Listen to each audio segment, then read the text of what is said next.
How's it going, everybody? It's Keenan's Fox, and here's my channel where I talk about anime, video games, and cartoons, most notably Sonic and Ninja Turtles. And today, I'm here to give you my list and my recommendations of best Ninja Turtle comics that have come out this year. Okay, so it's no secret that I'm not exactly a fan of the main series of comics and stuff. I really do not like the direction of where it's pretty much headed for the most part. Everything's taking place after Armageddon Game, which I wasn't a huge fan of Armageddon Game, but I'll talk about that in another video. But stuff like forced drama and stuff, the brothers are fighting amongst each other and can't articulate their feelings and shit like that. And out of all people, Leonardo and Donatello are starting fights. That don't make no damn sense because they're the most level-headed among their brothers. But okay, fine.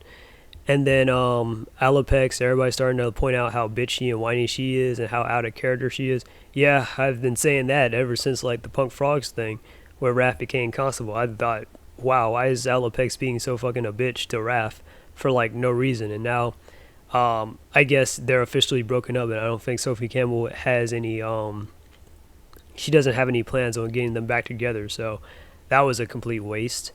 And then what else is going on? And then of course Raph got arrested, and then Jenica was mocking Raph about it and stuff. I'm just like, oh my god. So I'm honestly not phased. Usually this type of thing would kind of piss me off in the past, but I'm just like, I'm over it.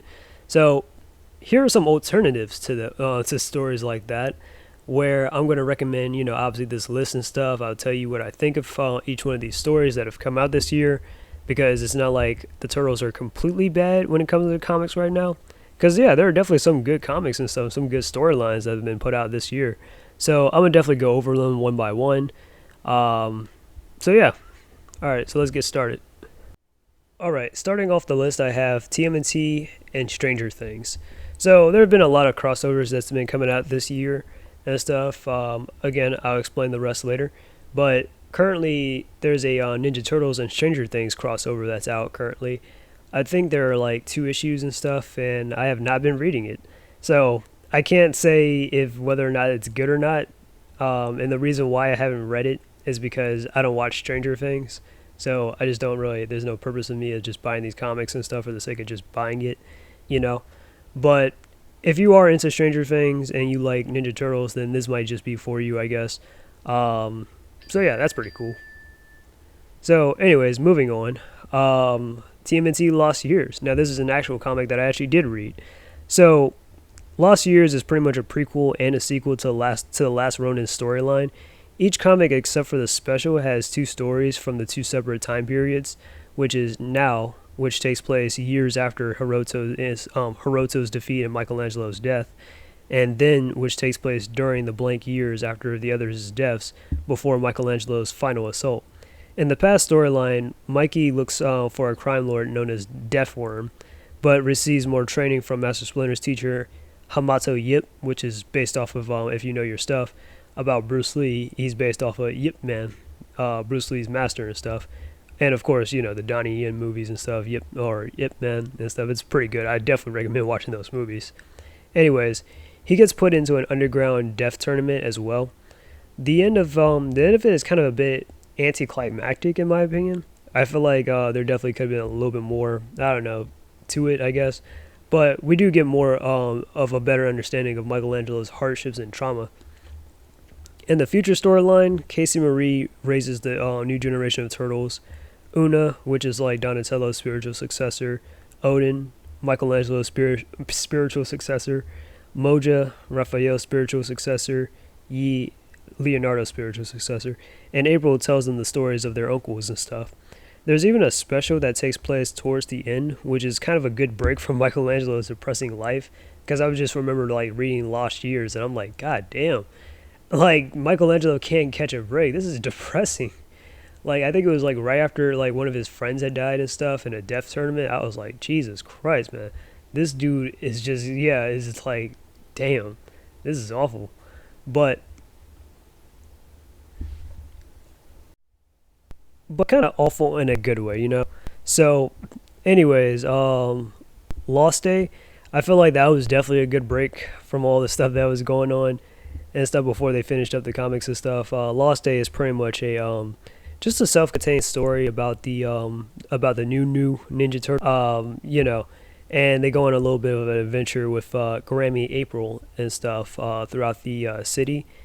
Just meeting other people that April's cool with, borrowing and exchanging stuff to get other stuff, that kind of thing. So it was definitely a nice break from all that stuff, and it's kind of told from April's point of view and stuff. We get stuff like April, like when she was 14, 9/11 and stuff happened, or her mom dying of cancer and stuff like that, and everything. And the stories about the Ninja Turtles and stuff like that that happened inside this universe. So it's pretty cool. So I would definitely recommend checking out Lost Day and stuff. It's a nice little story. Next up, I will recommend the Saturday Morning Cartoon Volume 2, which is a relaunch of last year's title, which that's probably not a good sign, about the small misadventures of the 87 Turtles. The dialogue and the art style is on par with the cartoon and revisits this universe. So if you're really into the 87 Turtles and stuff, and if you like watching the show, I would definitely recommend watching this cartoon or reading this comic and stuff. Yeah, because I feel like everything is pretty much on point, you know? And this is the second run that there's been like a couple of like two-parters and stuff, or they're kind of doing a bit of a mini arc where they're kind of telling a like, you know, a few arcs and stuff, a few stories. So stuff like Rat King brainwashing the turtles and stuff that happened over the course of like two comics so far. Or like the turtles helping out a scientist collect artifacts from collect artifacts that Krang and Shredder are after, which I think that's taking up to like 4 issues currently, or it will be 4 issues sometime soon. So yeah, so nothing too, you know, like too hectic, but it's a pretty nice story. I definitely recommend reading it though. All right, next up I have the Tmnt 2023 annual. Yep. You know, it just kind of amazes me how the annuals are so good, but the main stories are just dog water. So, one of the Ninja Turtles from the future comes back in time to kill Donatello in order to prevent a cosmic event. I won't tell you which turtle it is just yet. Maybe in another video, but probably not in this one because of spoilers. Because again, I'm recommending you read this because it's kind of played off as a little bit of a surprise if you read it or whatever. But basically, Mystery Turtle comes back in time, tries to kill Donatello to prevent a cosmic event from happening. Obviously, the other turtles won't stand for it, and they face the turtle, who is far more skilled and experienced than they are. The story shows how strong their brotherhood is, and unlike the main story, and as an added bonus, it doesn't feature Jenica. The cover art isn't my ideal, but the artwork inside is just fine. Like, it's just fine. It's pretty fire in my opinion. So don't let the cover art confuse you. I'm not a huge fan of it, but yeah, the artwork inside, fucking amazing. 10 out of 10. Alright, next up is the second crossover with the TMNT and the Usagi Yojimbo, or should I say the IDW TMNT and the Usagi Yojimbo second crossover. So the plot is that the Turtles chase down a new villain named Dr. Win and Ware, who goes back in time, which that kind of doesn't make any sense because the Turtles are from a different universe than Usagi, so technically they would be going to a different dimension. But anyways, they land in front of a major event that's kind of going down with Usagi and his friends like Gianosuke, Tomoe, Lord Noriyuki, Jotaro, and Yukichi. They're all here. Gin, Tomoe, and Noriyuki have all appeared inside the 2003 cartoon, in case you don't keep up with the Usagi Yojimbo stuff. And just a little bit of a reminder, these three have appeared inside the cartoon and stuff back inside 2003. However, Jotaro and Yukichi are kind of new to the table. So in case you don't know who these characters are, if you don't read Usagi Yojimbo, Yukichi is Usagi's cousin, I believe, on his mom's side, who's been his traveling companion in the comics so far, and he's kind of like pretty much the Robin to his Batman for the most part. So yeah, and Jotaro, and this might come as a surprise for some of y'all, but Jotaro is actually Usagi's son, and he had he pretty much had Jotaro before he had left out on his journey as a Ronin and stuff. But anyways, the entire comic is drawn and written by Stan Sakai himself, and since it's been a while since I kept tabs on Usagi Yojimbo, it's kind of nice. It's a nice little current event to be like updated on like what's going on and stuff. My main gripe is that some characters that have been around, like sorry about that, I had to stop myself there. But anyways, some characters are killed off in the crossover, which kind of is a pretty ballsy decision in my opinion.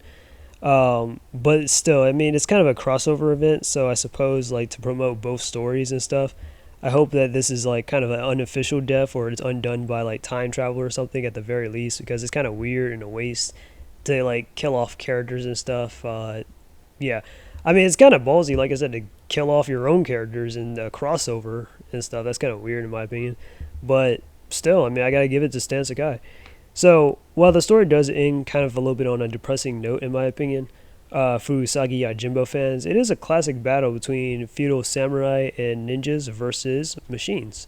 So if you're into that and stuff, like the whole tradition versus the whole sci-fi side of things or whatever, you know, like kind of like a cowboys versus aliens or western versus so and so, some sci-fi thing, then I would definitely recommend reading this. You might just enjoy it. All right, so next up I have the TMNT and the Power Rangers' second crossover. So this is the second comic book crossover with the Mighty Morphin Power Rangers from the Boom Studio series. And personally myself, this is probably my favorite storyline that's come out this year so far from the Ninja Turtles line. I won't go too much in depth because I kind of want to talk about this in a separate video. But these comics makes me just wish like, damn, why can't Boom Studios just own TMNT instead of IDW currently? Like, I mean, I'm serious. Like, they actually like. I feel like these writers that just work on Power Rangers and stuff, I don't think they know too much about TMNT like that, but apparently they know a lot more than whatever they're doing with the writers and stuff on the IDW books. I can tell you that right now. But anyways, because I just feel like Jesus Christ, everybody's in character. This makes sense. Everything. It's like the whole world is going around. So I definitely say that if everything, like almost everything, is exactly just how it should be, how it, like it's exactly like it's perfect. Okay, characterization perfect, pays homage to the '80s cartoon, just great. The artwork is perfect. The story is suspenseful, and what it is definitely what it should be. Okay, and it should be a martial arts sci-fi. That's what Ninja Turtles is. That's what Power Rangers is. It makes the world go around. Okay. So I definitely highly recommend getting this comic, okay? I would definitely talk about it in another video someday. Alright, so next up I got another crossover, and this is the last crossover I'm going to talk about for tonight, and that is the TMNT and the Street Fighter crossover. So I believe it's an Elseworld story where the IDW, TMNT, and the Street Fighter characters are all based in the same universe and stuff. The reason why I kind of want this to be removed from the main universe is because it's kind of weird how the Street Fighters' events are happening under the TMNT's radar, and how the Ninja Turtles' stuff is just happening under the Street Fighter radar. You know, it's like, it's weird. Like, you would think that all these events would be, like, I don't know, brought up or whatever. So it's kind of weird. So I hope this is just like a separate universe where they just so happen to share the same universe, you know? But anyways, but yeah, but the story is about M. Bison and Baxter Stockman running a tournament in order to find out, like, to find test subjects for a psycho power. The Turtles and Jenica step away from the mutant town in order to participate in said tournament against Guile, Chun-Li, Ryu, and Ken without anyone knowing about their villains' involvement. The story is decent so far, and seeing how everyone looks and that Bison is alive, it's likely set between Street Fighter 2 and Street Fighter 4, since he did die inside Street Fighter 5 and he ain't coming back after that, and everyone is older inside Street Fighter 6, so it's a pretty safe bet. Yeah, it's Street Fighter 2 or Street Fighter 4, or maybe somewhere like the Alpha series or something. But anyways, this is Jenica's first crossover event, even though I think Casey, Alopex, or April would have been a much more better position, and they should have just took this spot, especially Casey. But if you needed a female fighter or a female fatale, you could have had Alopex, April, whatever. But okay, Jenica. And it kind of doesn't make sense either, because she doesn't have like a specific rival either. You know, like, you know, because everyone has a rival. Like, Leo has Ryu, Raph has Guile, Mikey has Chun-Li, Donnie has Ken. Like, they're all rivals, but Jenica's the only one that's just there that doesn't have a rival. So it's like a 5-on-4. Like, what? So this could have been easily fixed if they just threw in another classic Street Fighter character, since this is an emphasis on Street Fighter 2. Could have had Cammy, Dhalsim, Zangief, or maybe even Sakura and stuff. Well, Sakura wasn't inside Street Fighter 2, but she's been there since the Alpha series. But anyways, but a little side note though, I have signed a copy from, I actually do have a sign, so this is a little story. So a couple of months ago, back in like, I believe it was June, yeah, June, I went to a Comic-Con and stuff, and I actually got this signed copy of the first comic and stuff. I met one of the cover artists, her name was Sarah Myers, and she was pretty nice and stuff. I actually met her in person and everything. She signed my comic. I would definitely put the whole the images and stuff up there. She did come off like she did the covers and stuff, and she's like a really good artist and stuff. She did some covers on the Sagi Jimbo crossover as well. I even bought a Donatello fan comic that she had kind of written back like a while ago and stuff on the same day. So yeah, but yeah, like I said, she was a pretty nice person and stuff. She has an Instagram. It's S Meyer Comics. But yeah. So anyways, but yeah, that's the Street Fighter comics. Well, the TMNT and Street Fighter comics. It's all right. It's not anything mind blowing, but it's definitely nice seeing the Turtles and the Street Fighters have a crossover and stuff. Never really thought that that would ever happen, but or not that it wouldn't possibly happen, but you know, but I mean, hell, Street Fighters have crossover with Power Rangers too, so yeah, that's pretty nice. And Turtles, they were inside Injustice, which that's Mortal Kombat related, but yeah.